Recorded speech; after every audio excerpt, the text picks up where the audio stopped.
Salud al día, porque la prevención es el mejor remedio.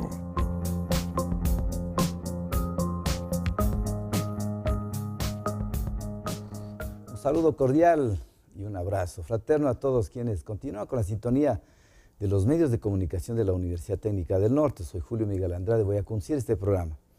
Este tema es de actualidad, se sigue tratando en diferentes instancias. El acoso escolar, el bullying, un nombre americano, bullying, maltrato hacia los niños, niñas, mucho más a las niñas. Sobre este tema vamos a hablar, sus orígenes, sus causas y la forma de prevenir, con la señorita psicóloga Jennifer Morejón. Sí, es psicóloga del Ministerio de Salud Pública. Después de un breve mensaje de salud. Mensajes para su salud.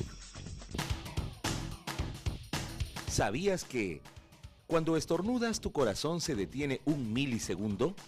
Los antiguos monjes decían, Dios te cuide, cada vez que alguien estornudaba. Ya después las personas comenzaron a usar esa frase y se deformó hasta el salud que se usa hoy en día.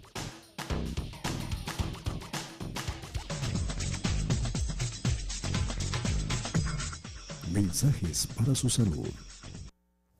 Yo quería saludarle a Jennifer y justamente no es nuevo esto del bullying. Yo estaba revisando cómo un psicólogo noruego hace más o menos 40 años ya refirió este maltrato, este abuso de poder de una persona hacia otra, especialmente en los niños en las escuelas. Buenos días. Muy buenos días, gracias por este espacio. Como vuelvo a reiterar en otras oportunidades que he estado aquí presente, es importante dar a conocer a la ciudadanía, educarla a la ciudadanía, y qué importante con este tema, ¿no? El bullying escolar, el acoso escolar. Sí, justamente la finalidad de la rama de la psicología es el estudio del comportamiento humano, y uno de los estudios más importantes es el comportamiento de los niños, que en esta evolución, en adquirir conocimientos, también se adquiere comportamientos, conductas. Entonces, hemos visto que dentro de las escuelas, de las unidades educativas, existe mucho el acoso escolar a otros niños. Como usted lo mencionaba, se da por este poder que se quiere ejercer sobre otros niños, ¿no? Y hay muchos factores. Entre ellos es la situación del origen, del por qué el niño en el espacio de agresor está actuando de esa forma. Entonces ahí hay que ver un poquito la psicología, y hay que ir viendo el entorno familiar, cómo este niño no tiene esa empatía para poder relacionarse con otros niños, y más bien busca ese papel de agresor, de ese papel de dominante, donde obviamente quiere él prevalecer sobre otros niños, y ahí es cuando se viene a dar los dos roles, ¿no? El de víctima y el de victimario. Yo hablaba hace más o menos unos meses atrás, tuve la oportunidad de dar una charla en una unidad educativa, y les mencionaba, sí, nosotros nos enfocamos mucho a la víctima, ¿sí?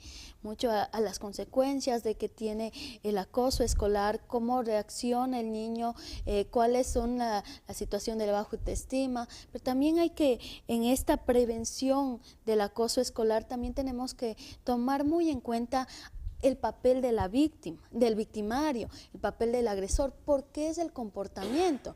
Y obviamente nosotros podemos trabajar con las víctimas, pero ¿qué pasa con el agresor? ¿Qué pasa con este niño que está actuando de una forma agresiva? Entonces, a lo largo de la historia se viene estudiando el comportamiento de los niños, con la finalidad de mejorar su relación, su integración dentro del ámbito escolar.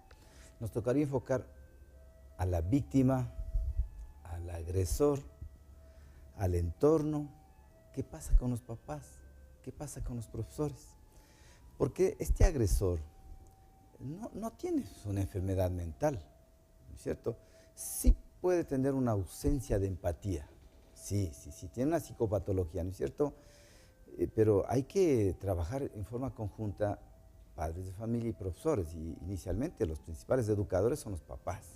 Si tenemos unos niños bien formados, con una buena autoestima y que comunican todo lo que les está sucediendo, se pone un freno muy pronto, porque no solo es un agresor, a veces hay jorga de estudiantes, jorgas que le dan la ley del hielo al que lo quieren eliminar, lo discriminan, lo tratan.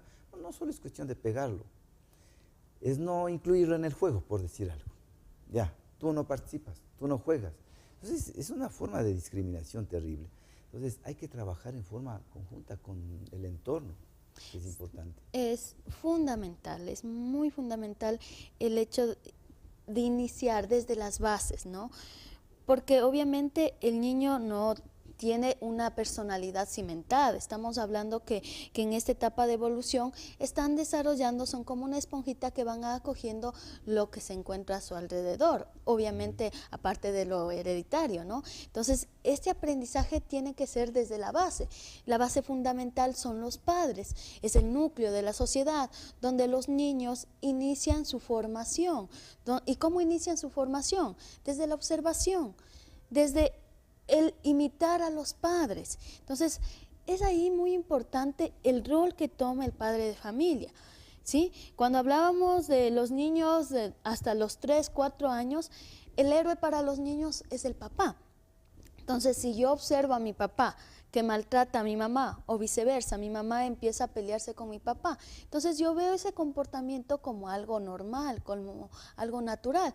Y yo muchas veces, avanzado mi edad, entro a la escuela, al jardín, entro al segundo, tercer año de básica, reproduzco eso, porque para mí es algo normal, ¿no es cierto? Entonces hay que ver fundamentalmente las características del entorno, hay que educar a los padres, ¿sí? Es fundamental. Y profesores. Cuando estamos hablando desde una primera infancia, Ya. donde decimos que el núcleo familiar es el primer ente que va a acoger el niño, ¿no es cierto? Posterior viene una etapa en la que el niño ya no le ve al padre de familia como el protagonista, donde el niño deja de lado al papá, a la mamá, y ve y observa el comportamiento del maestro, el comportamiento del profesor. Y ahí es cuando muchas veces en las escuelitas, cuando están en un primer año de básica, segundo año, llega a la casa el niño y la mamá le quiere y le enseña de diferente forma y le dice, no, mi profesora, mi maestra dijo así, y así es. Entonces vemos que el rol del profesor, del maestro, es fundamental en esta etapa del niño también, conjuntamente con los padres de familia. Entonces vemos y estamos habituados también mucho a hablar de que no debes hacer esto, de que no está bien esto, pero deberíamos tener una educación un poco más hacia lo positivo, un poco más a un estilo de vida más saludable, al estimularle lo que tiene que hacer. Entonces, ¿qué es lo que pasa? Cuando ya llegamos a una etapa un poco más ya de la adolescencia, cuando estamos pasando del colegio, de la escuela al colegio, que antes se solía pasar al primer año al octavo ahora, que es el octavo año de básica, entonces ahí empieza también la situación hormonal, la situación de cambio corporal, y es donde se enfoca más la situación del acoso escolar, donde vamos a ver ya los imperfectos de los compañeros y empezamos a burlarnos de eso. ¿Sí? Entonces, tenemos que ver un ámbito muy amplio, como decía usted, ¿no? No es solo el hecho de enfocarnos con la víctima y las consecuencias de que tiene el bullying y cómo desarrollar su autoestima y el denunciar esta situación. También tenemos que trabajar con los padres, también tenemos que trabajar con el agresor para evitar que continúe ese comportamiento y a futuro, cuando sea una persona adulta, posiblemente pueda ser un agresor en su familia o con sus hijos. Bueno, entonces, el panorama que ve en la familia, él lo replica con sus compañeritos. Porque mire, nuestros padres de familia, los padres jóvenes, cómo lo miman, le brindan mucho cariño, las tías, los abuelitos, a ese niño querido, ¿no es cierto? Y él está rodeado de mucho afecto, no de maltrato. Va a la escuela, muy bien preparado su uniforme, guapo, y va a encontrar un tipo que busca reconocimiento del resto y va a empezar a maltratarlo. Eso va a ser un choque. Pues, se reportó en el Reino Unido 3 suicidios de niños por este bullying, por este acoso. es que los niños trabajan en un sentido gregario. Ya no es solo uno el que maltrata, es una jorga de niños contra el niño que está elegante, que es el niñito bien, ¿no? Entonces hay que trabajar también con un sentido de autoridad, porque alguien tiene que poner límites, pues. En la casa alguien tiene que ejercer la autoridad, pues el papá, la mamá, le traza la cancha, pues le pone límites, le brinda los espacios requeridos. Igual en la escuela tiene que haber una persona que instaure autoridad, que imponga autoridad, que marque los espacios y el respeto hacia los demás. Usted se educó en escuela, yo igual. Había profesores que eran muy justos y que no permitían estas cosas.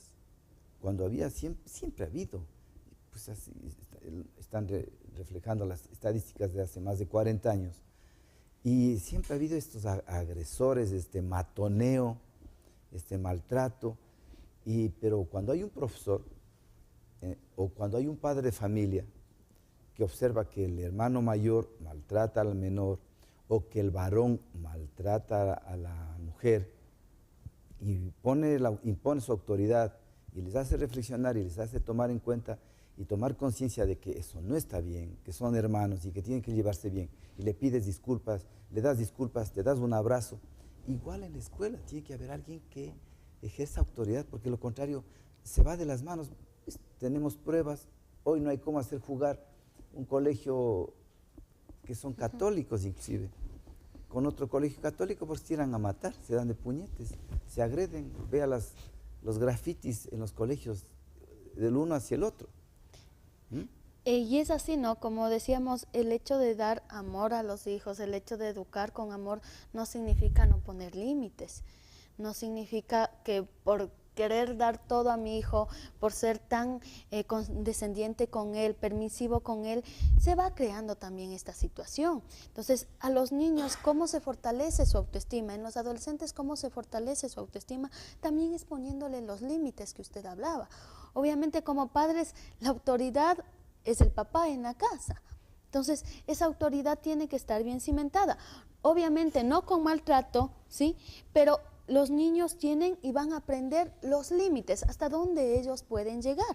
Entonces, es importante no perder de vista este enfoque fundamental de los límites que se debe poner. Y obviamente, si hablamos que cuando pasamos a la escuela, también es una unidad educativa, es un conglomerado de estudiantes, cada uno con su vida, y tiene que tener normas, reglas. Por eso ahora entiendo que en las unidades educativas existen los códigos de convivencia, donde no es solo la autoridad quien dice cuáles son las medidas que se va a tomar, que también está dentro de los reglamentos, pero también que participen los estudiantes para que de parte de ellos también vean las opciones que tienen cuando un estudiante no tiene un comportamiento adecuado. Entonces, es el reflejo de cómo se llevan, por ejemplo, las autoridades. También, si es que entre ellos hay pugna, ¿cómo van a visualizar los niños, los adolescentes? Entonces, obviamente, el ambiente escolar tiene que ser también adecuado, con sus normas, reglas, con el impartir ese conocimiento también a través del ejemplo. Hay escuelas, hay colegios que ejercen su actividad dentro de las normas y se reúnen con frecuencia con los papás y tienen convivencias con los papás, comparten. El profesor responsable lleva su, no historia clínica, pero su historial de cada estudiante, donde le dice al papá: mire, tenemos que trabajar los dos en este tema.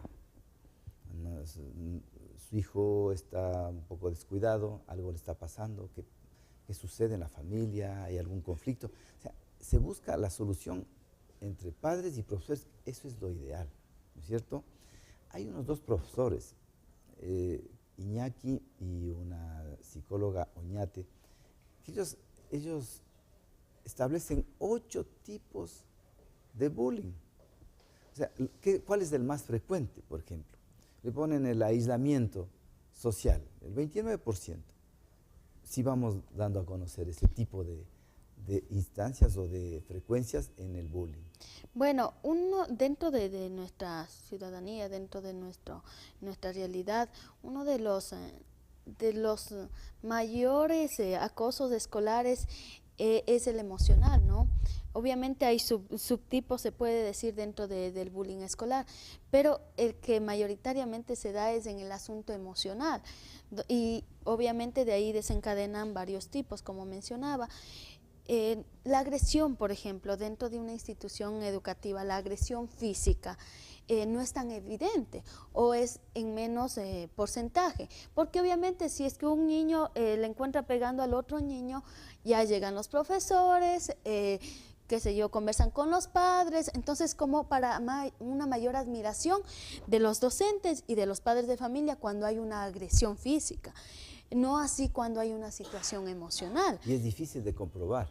Exactamente. El niño, ¿cómo le demuestra al profesor o a los papás de que ha sido objeto de aislamiento social o que le han afectado en sus emociones? Es difícil comprobar. Exactamente, por eso es la situación de nosotros poder educar, ¿no es cierto? Hay algunas características que se presenta con el acoso escolar. Por ejemplo, los niños empiezan a bajar su rendimiento escolar, empiezan en casa a no querer ir a la escuela, empiezan a tener un retraimiento, empiezan a una labilidad emocional, un nerviosismo. Entonces, nosotros como padres, las personas que son padres, identifican ya los comportamientos y las conductas de sus hijos, cómo son ellos. Entonces hay que ir viendo, recordemos que los padres son los que investigamos también qué pasa con los niños. Entonces ir viendo cómo, si está cambiando, ha cambiado o no ha cambiado el comportamiento, quiere ir a la escuela, conversar un poquito con los niños para ver qué es lo que está sucediendo. Es importante no solo el revisar las tareas, el que tenga buenas notas, sino también el poder compartir con los niños desde cómo están viviendo su ámbito escolar, porque el ámbito escolar no es solo llegar, estudiar, que el profesor me dé las clases, yo anoto, yo entiendo, no, va más allá, es una convivencia, es un desarrollo social, es un desarrollo donde va las habilidades de desenvolvimiento con los demás compañeros. Entonces, es también ese ámbito que tenemos que indagar como padres de familia, cómo se lleva, cuál es el nombre del mejor amigo, qué es lo que está pasando, le están quitando la comida, con quién comparte. Entonces conversa cuando sale a la hora de recreo, el momento de recreación de los niños, del recreo que se suele llamar, es importante porque ahí cambian. Muchas veces dentro del aula está el profesor y todos calladitos o si no hay alguna sanción, ¿no es cierto? Pero ¿qué pasa cuando están en el recreo? ¿Qué pasa? ¿El niño está jugando? ¿Con quién se lleva el niño?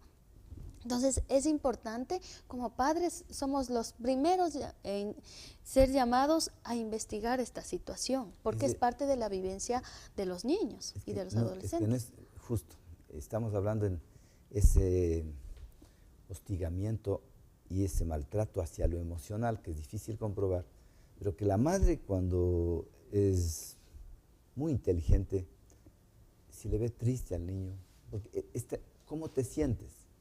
No el cómo estás, sino cómo te sientes. Te noto triste. ¿Qué pasa? ¿Por qué no quieres ir a la escuela? Porque a veces van a la escuela y ya por obligación. Entonces es importantísimo que la madre, el padre converse con el niño y que explique cómo se siente, que comparta, como usted dice, cuál es tu mejor amigo, con quién te llevas bien, con quién, qué haces en el recreo, con quién juegas. Es un conversatorio. Sí, y una recomendación a los padres, muchos niños no conversan, o sea, no se abren tanto con los padres, ¿no? Son un poquito retraídos, pero sí hay métodos como por ejemplo el juego. Sí, yo me pongo a jugar con mi hijo, con mi sobrino, entonces, a ver, yo voy a ser tu amiguito, o tú vas a ser, yo voy a ser tú y tú vas a ser mi amiguito. Entonces ahí podemos ir identificando cómo se comportan dentro de su entorno educativo. Entonces vamos a identificar cómo está siendo el niño. El niño es el agresor, el niño es la víctima o tiene una relación equilibrada con los compañeros. Y obviamente los niños se puede decir que en cierta forma son un poquito crueles, porque No, son bastante crueles. dentro de, y hablaba yo tengo un sobrino y un día había llegado, por ejemplo, atrasado a la escuela, ¿sí? Obviamente no es responsabilidad, es más bien responsabilidad de la mamá que no le llegó a tiempo, ¿no es cierto? ¿Qué es lo que pasaba? Él no quería entrar y le preguntaban por qué. De burla. Más que era objeto de burla, se había ya tenido programado que cuando llegue el niño empiezan a cantar la tortuga, llegas tarde, tortuga otra vez. Entonces, automáticamente a los niños, porque no era el único que llegaba atrasado, entonces, pasado tal hora, el profesor ya les había condicionado a eso y empezaban a cantarles a todos los que venían atrasados. Entonces, eso es una forma también de agredir la situación emocional. Entonces el niño en ese caso decía, no, yo no quiero entrar. ¿Pero por qué? Porque ya me van a cantar. Entonces obviamente, y son situaciones y ejemplos tan pequeños, pero que genera, recordemos que estamos en una etapa de niñez donde absorben todo, entonces sí se va generando esa situación emocional y de ahí se empieza también a buscar, hablemos de que existen líderes. En todas las instituciones educativas, en todos los cursos, existen los niños que lideran, ¿no es cierto? Entonces, ese liderazgo, como profesores, como maestros, como padres, tienen que estar enfocado a lo positivo, a ser un líder que atraiga al bienestar del aula, ¿no? Y no sea el líder el poder, el que me tienen que traer todas las cosas a mí, y se da en los recreos muchas veces, los niños compran para otros niños, los adolescentes compran para otras personas, para otros adolescentes. Entonces, sí hay que fortalecer el ámbito de la autoestima, hablando desde lo positivo que tiene el niño, ¿no? Y fortaleciendo un poquito la situación de que puede denunciar. ¿Sí? Incluso el denunciar no solo le va a permitir al niño salir de esa situación de acoso escolar, sino también le va a permitir identificar al agresor y que el agresor no sea etiquetado, pero sí sea tratado, sea el punto de partida para investigar qué es lo que está sucediendo y si necesita una ayuda emocional, una ayuda psicológica, tanto él como la familia, o sea, poder brindar. Ese es el objetivo principal, ¿no? Que el niño agredido, la víctima, pueda identificar, pueda decir lo que está pasando, pero con eso no solo va a favorecer a él, sino también al agresor. Porque el niño que es muy sensible a la burla, la peor ofensa que se le puede hacer a un niño es burlarse de él, porque un adolescente supera y ante la burla del grupo de amigos, él, como son pilas, él también suelta otra burla al grupo y punto, y se neutralizó. Pero los niños muchas veces no neutralizan y no asimilan la burla y empiezan a tener miedo de ir a la escuela, miedo de ese compañero, y son presa fácil de que me das esto, él entrega. Entonces, la burla hay que manejarla, pero con pinzas y sobre todo de parte de los profesores. Este es el hostigamiento, la burla, el odio, ¿no es cierto? También hay otra en las clasificaciones que dice la manipulación. La manipulación siempre al niño víctima, todo lo negativo hacia él. Sí, en esta manipulación también es la situación de que el resto del grupo, el líder, se puede decir, si identificamos un líder negativo, el líder negativo hace que el grupo en sí no acepte al niño, ¿sí? Una manipulación donde a él le observen como un niño débil o una niña débil, como que no tiene capacidades, habilidades, y entonces esta persona que manipula también al resto del grupo hace que le aíslen a él, que empiecen a burlarse de él. Entonces, esa autoestima del niño aún más. Si solo un niño le dice que no puede hacer algo, ya afecta. Peor si al manipular al resto del grupo solo está un niño, y entonces viene la situación de ser más un mayor impacto de darle enfrente a la autoestima, porque es un grupo de niños que le está acosando, es un grupo de niños que le dice que no puede hacer las cosas. Entonces, esta manipulación hace que denigre la situación emocional, la situación física del niño víctima. Porque mire, y se da mucho más este hostigamiento, esta discriminación, cuando un niño tiene alguna limitación, por decir algo, usa lentes por una miopía, 4 ojos, enseguida son buenazos para poner los sobrenombres o apodos. Si está un poquito gordo, ya le buscan Piggy, alguna cosa, pero es... Entonces, si el niño no asimila o no comprende, él le toma muy en serio. ¿Y quién le va a ayudar a asimilar estas cosas? El profesor y el papá y la mamá. Y, por ejemplo, hablando de la situación de los sobrenombres, se da muchísimo que llevamos el sobrenombre que nos pusieron desde la infancia hasta la adolescencia, hasta la edad adulta. Se encuentran muchas veces compañeros de la escuela y te acuerdas, como te decíamos, más bien ni siquiera le dice el nombre, porque ni se acuerda el nombre o el apellido, sino le dice el apodo. No. Entonces vamos viendo cuál es esta situación que genera y hasta qué tiempo genera, ¿no? Hasta la vida adulta. Algún momento me invitaron a una reunión de exalumnos del Sánchez, Manzanillos, y yo corrí lista con los sobrenombres. Es una gozadera porque todo el mundo nos conocemos por los sobrenombres, ¿cierto? Vamos a hacer una pausa. Dice, doctor, buenos días. Mi hijo tiene 10 años. ¿Están identificadas las personas que le hacen bullying? ¿A qué organismo o identidad se puede acudir? Muy buena pregunta. Bueno, es importante recalcar que la situación educativa tiene que ver mucho con el Ministerio de Educación, ¿no? Y existen ahí, por ejemplo, las consejerías estudiantiles donde primero puede ser el primer paso, se puede decir, asistir donde el psicólogo de la unidad educativa, si ya se encuentra identificado.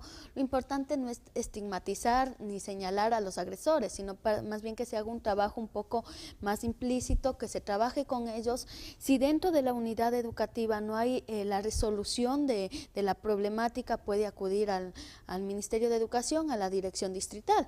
Y si nosotros como Ministerio de Salud podemos apoyar en todo lo que es el tratamiento, ¿sí? Si es que usted ve que su niño de 10 años necesita un apoyo emocional, un apoyo psicológico, puede ir al Ministerio de Salud Pública, a los centros de salud donde tenemos nosotros los profesionales psicólogos, pedir una cita y trabajar en lo emocional con el niño, ¿no? Y dentro de la familia también. Pero si es que no se actúa dentro del Ministerio de Educación o de la unidad educativa, hay estos dos caminos, ¿no? Muchas gracias. Ha sido la psicóloga del Ministerio de Salud de aquí de la provincia de Imbabura, Jennifer Morejón, es psicóloga clínica. Pues, contestando a la pregunta, hay que acudir a la instancia de consejería que puede tener. Si no tiene psicóloga en la institución, a las autoridades, de lo contrario, al Ministerio de Salud, que puede buscar un apoyo psicológico, o al Ministerio de Educación o la Dirección Distrital. Muchas gracias. Este programa se repite a las 2 de la tarde. Les esperamos el día de mañana. Muchas gracias por hoy. Gracias, Jennifer. Gracias.